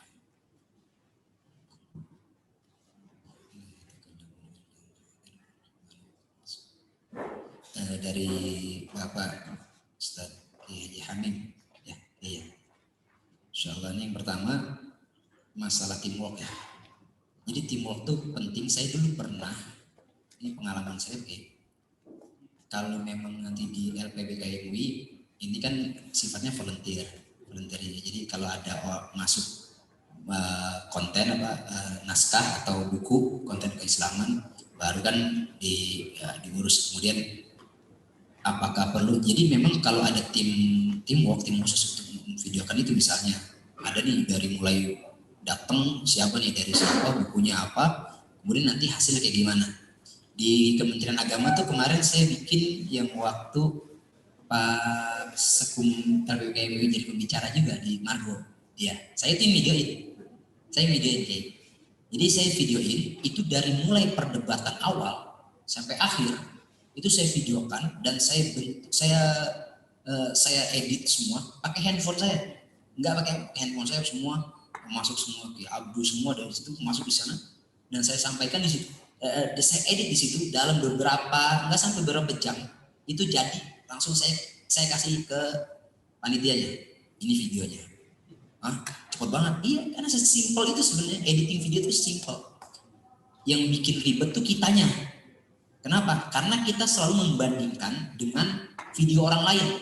Oh, video dia ada opening kayak gini. Oh, video dia bumper in-nya begini. Oh, video dia bumper out-nya begini. Oh, template-nya begini, oh dia bagus. Oh, dia ada backsound-nya begini. Itu yang bikin ribet, itu yang bikin malas ngedit. Gitu. Wah, kalau begini mah ribet banget, kita nggak usah ngedit. Nah, pentingnya teamwork itu, nah itu mereka yang ngurusin itu, sehingga LPBK MUI yang hanya ngurusin tentang konten keislaman, tentang naskah, tentang buku, nggak usah ngurusin video, biar ada teamworknya. Jadi masing-masing yang malu ala syakilati, jadi mereka masing-masing punya job sendiri, proporsional, yang mereka tugasnya ini, yang mereka tugasnya ini. Nah itu kalau dijadikan, seandainya apa ya, jadi saya begini, kemarin tuh ada ketika di Kementerian Agama itu ada ketika mau masuk Idul Fitri, biasanya kan ada sidang isbat. Ternyata sebelum sidang isbat itu kan ada apa biasanya itu ya ada diskusi lah, macam-macam itu. Ternyata yang diskusi di dalam satu forum itu orang-orang hebat semua. Tapi kenapa hal-hal itu tidak dipublish? Karena argumentasi dari orang-orang hebat itu kan kita perlu. Nah, saya inisiatif kepada orang-orang di dalamnya, saya bilang videoin, dan argumentasi mereka itu yang perlu kita serap. Coba kalau seandainya nggak ada tim medianya, kita mau tahu dari mana setiap argumentasi orang-orang hebat itu? Bagaimana pandangan? Wah, masuk. Ternyata teamwork itulah penting. Jadi ya walaupun nanti di internal LPBK MUI ya gampang lah dan simpel, saya juga bisa bantu kok. Jadi gini Pak ya, ada orang-orang yang sudah bosan di dunia entertainment. Dia hijrah. Ketika dia hijrah, mereka bingung, saya mau ikut siapa? Itu banyak. Saya mau ikut siapa? Saya mau ngerjain apa? Itu banyak dari teman-teman yang hijrah itu. Nah, kalau kita punya wadah itu, udah kita aja. Itu bisa kita ambil. Mereka bisa apa ya bahasanya? Kalau mereka ya mohon maaf bahasa kasarnya, ya mereka yang kita jual awalnya buat naikin subscriber, buat naikin konten, buat naikin jam tayang kita. Oh, semua dilihat sana dulu. Sambil mereka juga sambil ngaji di kita, sambil belajar di kita. Jadi ada masing-masing punya benefit. Kita punya benefit untuk mengangkat media sosial kita, YouTube kita, RPBK MUI-nya. sambil juga promosi LPB. Oh ternyata di Indonesia ini ada LPBKI MUI. Jadi kita mau bikin konten itu nggak sembarangan, semua ada, ya, bisa ditasih lah di sini kan gitu ya. Atau benefit lainnya, mereka juga teman-teman hijrah yang mereka bosan dengan dunia entertainment, mereka punya benefit. Kenapa? Mereka dapat ilmu juga dari kita, dari teman-teman, dari para kiai semua yang sudah punya keilmuan yang lebih tinggi dari mereka. Sebenarnya mereka tuh pengen dirangkul, cuma mereka bingung harus ke siapa saya. Gitu. Akhirnya ketika mereka bingung harus ke siapa saya, kita nggak tahu mereka mencari guru yang mohon maaf tidak jelas sanad keilmuannya, mereka yang dikit-dikit justifikasi salah, dikit-dikit justifikasi segala hal. Nah, ini kan lebih parah lagi. Saya yakin banyak banget. Kenapa? Sudah berapa produser dia resign dari TV. Tim kreatif di TV dia sudah bosan. TV sudah tidak menghasilkan. Beberapa televisi lagi goyang. Lihat nih, net TV lagi goyang semua, pada ribuan karyawannya resign. Beberapa TV nggak menarik sudah. Sekarang orang masang iklan sudah tidak lagi di TV. Masang iklan semua sekarang di YouTube. Sekarang orang punya produk nggak iklan di TV enggak. Karena di TV hitungannya per detik. Per detik di TV itu bisa 20-30 juta per detik di TV. Lebih baik dia pasang di YouTube. 20 juta tuh bisa berapa menit ditayang iklannya. Wah, itu lebih. Atau dia punya produk misalnya, tayangin saja masuk in frame, masuk dalam videonya, produknya. Udah. Jadi Corbuzier dia bikin podcast cuma ngobrol doang. Enggak ada kejelang, ngobrol doang. 45 menit. Sehari subscribe-nya bisa 2 juta. Tahu AdSense berapa yang bisa dapat? Dia sebulan itu bisa di atas 400 sampai 500 juta. Itu cuma AdSense. Belum lagi produk orang yang iklanin. Masuk in frame di ininya. Satu ini dia berapa menit? Tuh, dia dibayar satu nih. Berapa menit? Bisa 150 juta satu produk. Bisa lebih, bisa 200 juta. Satu. Masya Allah. Ya. Ya, kalau kita ngitung uang itu enak banget, tapi nggak bisa single fighter. Mereka punya tim semua. Jadi Corbuzier nggak bisa sendiri, dia punya timnya, ya kan? Siapa lah? Atta Halilintar nggak bisa sendiri, dia punya timnya, nggak bisa sendiri. Penting banget teamwork itu. Ya, apalagi di dunia ini, karena kita kan bukan dunia kita, editing kita nggak bisa, ya kan? Ngambil video, angle-nya gimana, terus kontennya kayak gimana nih? Kita mau ngambil apa dulu nih? Segmen pertama apa? Segmen keduanya apa? Segmen ketiganya apa? Ya kan? Nanti gimana, wah opening gimana, bumpernya gimana, wah itu ribet banget, sangat ribet. Maka pentingnya punya teamwork. Banyak orang-orang voluntary, orang-orang suka volunteer di luar sana, relawan itu banyak banget. Saya waktu di Hijrah Fest itu, saya bagian di tim kreatif. Hijrah Fest itu semua dia volunteer, nggak ada yang dibayar, volunteer. Apalagi mengatasnamakan MUI, wah. Banyak banget itu volunteer. Anak-anak kuliahan sekarang yang kuliah di multimedia, mereka lagi nyari tempat di mana nih saya bisa namanya PKL. Kalau sekarang tuh kalau di ya PPL atau bahasa ya PPL. Di mana tempatnya? Oh di sini. Kalau kita punya medianya kita mereka di sini. Wah rekomendasi RPBKI MUI, wah dia tim medianya cakep banget. Tinggal ada kemauan apa enggak gitu. Sama ini alatnya nggak usah ribet, ini simpel banget, kamera simpel banget, pakai handphone saya Pak nggak mahal Pak, handphone saya ini Vivo, handphone jadul, Vivo V7, handphone jadul, tapi dari sini saya bisa mendapatkan apa saja yang saya mau. Ini panggil penuhnya ini saya bikin. Orang handphonenya iPhone, Samsung S10, Samsung S20 Ultra, wah macam-macam. Vivo S7. Vivo tuh paling mantap kameranya, walaupun kecil, murah, tapi bagus, jernih. Wah, saya seneng. Ini dapat dari sini Pak, simple kok bisa. Hah? Oh iya, iklan juga tuh. Nah, benar. Jadi teamwork itu penting bagi. Insya Allah pelan-pelan, insya Allah saya bantu banyak teman-teman. Nah, sama teman-teman stand up comedian itu sekarang banyak yang ini, yang mualaf. Ya bahasanya gitu. Udah mereka hijrah kembali lagi. Ya mereka banyakkan di dunia hitam. Ya lingkungannya, circle-nya, lingkaran mereka tuh karena stand up comedy itu di luar negeri itu memang bebas. nggak ada patokan, nggak ada batasan. Di luar negeri itu stand up comedy bebas. Dia ngomong jorok boleh, dia ngomong menghina orang boleh, nggak ada batasan, bebas di luar negeri. Cuma di Indonesia ini kan kita punya aturan, punya regulasi, ada undang-undangnya, ada ini macam-macam, dan kita punya akhlak orang-orang Indonesia itu. Sehingga kita membatasi itu. Di media sosial, ya MRI ya terkenal, MRI itu ya terkenal. Bahkan saya kalau setiap hari Minggu tuh saya tapping siaran radio itu bareng Coki Muslim berdua. Dan dia pada hakikatnya kalau lagi kumpul begini bukan in frame dalam kamera, sopan anaknya, salaman, cium tangan. Aslinya begitu. Jadi mereka mengetahui bagaimana ketika di in frame di depan kamera, bagaimana ketika out frame beda dia. Kapan dia harus bagaimana ketika on air, kapan dia harus bagaimana juga ketika off air, itu beda-beda. Jadi kayak gitu. Ya. Kemudian yang kedua, dari hikmahnya pandemi ini memang terjadi pergeseran. Awalnya semua itu orang dulu nontonnya TV semua, sekarang orang beralih ke YouTube. Sekarang orang beralih ke YouTube. Ya, ini kan peradaban ya semakin hari semakin berubah. Makanya kita jangan sampai tertinggal dengan peradaban. Dulu saya pernah dengar ceritanya siapa ya, almarhum, ada cerita itu Abah Kiai Haji Hasyim Muzadi. Saya waktu ikut Dai Muda Antv dikasih amalan sama beliau. Nih kalau mau ceramah baca ini, kalau mau ceramah baca ini, kalau mau tampil depan orang baca ini. Kasih amalan sama beliau. Amalannya apa? Baca ini. Saya ngikutin dia. Di depan saya tuh saya kayak Abah Hasyim Muzadi sama teman saya namanya Nizam Zulfikar. Lagi makan nasi mandi. Nih baca ini. Apa bacanya? La yatakallamuna illa man adina lahu rahman wa qala shawaba wa qul ja'al haqqu wa zahaqal batil innal batila kana zahuqa. Baca itu sebelum nyampein apa-apa. Sampai saya amalin sampai sekarang. Amalan dari beliau, langsung beliau yang ngasih depan saya. Saksinya nasi mandi itu.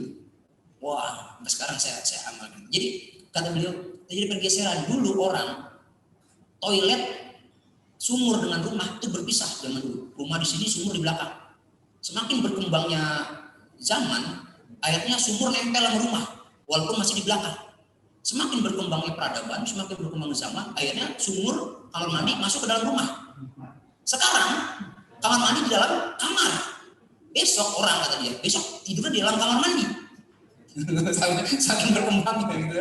Artinya memang kita nggak boleh ketinggalan, memang itu ya kalau kita ketinggalan kita dengan zaman ya habis kan. Ya makanya YouTube ya kita harus punya, ya Facebook ya harus punya, Twitter ya harus punya.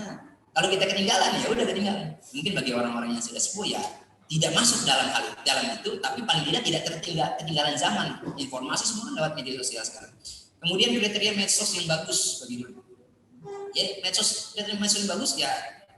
Jadi gini, kalau kita punya teamwork, kita nggak arogan dengan argumentasi kita sendiri. Kadang-kadang kita ngeliat video, menurut kita oh kayak gini kayaknya bagus nih. Oh bikin kayak gini kayaknya bagus nih. Ternyata ketika diposting nggak ada yang lihat. Ketika di-share nggak ada orang yang nonton. Ternyata arogansi sendiri. Tapi kalau kita punya teamwork, kayak gini gimana sih ya? Nanti mereka akan punya ide gagasan lain, teman teamwork itu. Teamwork itu akan punya gagasan, ide yang lain, opini yang oh kayaknya nggak begini, mainnya begini aja. Oh kalau begini malah itu. Justru di teamwork itu kita akan menghasilkan sesuatu yang bagus. Biasanya begitu. Ya. Kemudian pertanyaan dari pesantren multi konten, tekno konten. Stand up comedy dark joke. Ini dark joke itu KPI itu melarang ketika tayangan televisi itu ada rokok. Ngerokok nih, ambil ngerokok tayangan televisi nggak bisa, pasti di blur. Bener ya? Orang pakai bikini pasti di blur. Bener ya? Tapi nggak ada regulasi bagi YouTube. Maka di YouTube tuh kadang-kadang rokok apa. Begitu juga dengan stand up dark joke. Ya, kata-kata kotor, mohon maaf itu kalau di YouTube itu bebas. Mereka ngomong apa aja, ngomong jorok, ngomong ini. Karena memang nggak ada regulasi yang mengatur itu, gitu kan? Ya sebaiknya kita, karena pengen banyak subscriber, jangan masuk ranah itu. Jangan. Kita main di aman saja. Jadi tugas kita itu cuma ngajak orang kebaikan. Jangan justru kita malah diwarnai oleh mereka. Saya beberapa tahun ini sudah tidak ikut stand up comedy. 2-3 tahun ini saya nggak masuk dunia stand up on air, off air ada, tapi itu pun yang saya masuk, saya beat saya setnya semua itu tentang konten keislaman, ngajak orang, tapi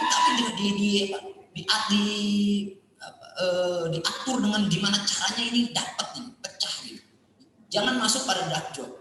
Itu biarin, itu punya mereka. Jangan kita masuk pada situ. Dan mereka tanggung jawab sendiri dengan, mereka kan gampang. Oh, ini daging babi nih kan gitu kan. Wah, macam-macam. Kita jangan main di situ. Karena masing-masing itu punya segmentasi tersendiri. Penonton dia nggak bakal nonton penonton kita. Penonton dia nggak bakal nonton konten kita. Konten kita yang nonton konten kita, konten-konten keislaman nggak bakal nonton konten dia. Jadi masing-masing tuh. Kecuali konten kita bisa ditonton oleh penonton mereka saat penonton mereka sudah mulai hijrah atau mau dikit lagi masuk bulan puasa, pindah tuh. Dikit lagi bulan puasa nih, semua yang dicari konten keislaman. Dikit lagi mau Idul Kurban, yang dicari apa? Konten tentang pisau, golok, macam-macam. Jadi masing-masing udah kita dengan konten kita aja. Jangan masuk ke ranah itu. Ya, kita pengen YouTube kita banyak makin banyak ini. Saya kemarin tawarin begini. Jadi di YouTube itu ada konten prank. Misalnya bikin prank wanita cantik. Itu banyak yang nonton tuh. Jadi dia prank nih. Ada wanita cantik. Itu settingan, Pak. Jadi kalau di YouTube itu kalau udah mulai masuk konten kreatif itu enggak sembarangan. Bukan tiba-tiba orang ketemu, enggak. Itu disetting. Itu ada skenario-nya. Enggak sembarang kok, itu enggak, itu udah settingan, udah ada skenario nanti begini, nanti diatur semua. Ya, diatur. Jadi kita, dia rame nih karena ini, wah gila nih dia bisa prank begini. Itu ada yang settingan, ada yang enggak, tapi kebanyakan settingan. Jadi diatur, kan dia ada skenario-nya.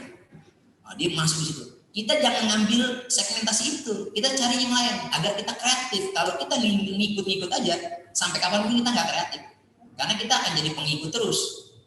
Nah, seperti itu. Mudah-mudahan tidak salah dan itu hanya sharing aja. Saya bukan menjawab takutnya bukan sesuai dengan kapasitas saya. Ya, terima kasih. Terima kasih kami sampaikan kepada Kang Ambi Dahlan atas paparannya. Kami mengucapkan banyak terima kasih serta mohon maaf atas segala kekurangan dan juga segala perkataan yang menyinggung ataupun apa. Tapi dari sini kita bisa banyak mempelajari dan memahami tentang stand up komedi seperti apa, kemudian juga bagaimana kita kemudian menggabungkan, mengkolaborasi antara stand up komedi dan juga dengan konten-konten keislaman.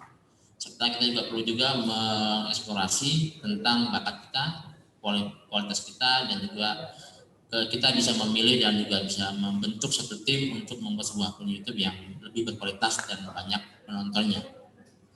Itu saja yang kami sampaikan. Kurang lebihnya mohon maaf. Alhamdulillah. Wallahu a'lam bishawab. Wallahu muwaffiq ila aqwamit thoriq. Assalamualaikum warahmatullahi wabarakatuh. Beri aplaus untuk narasumber kita.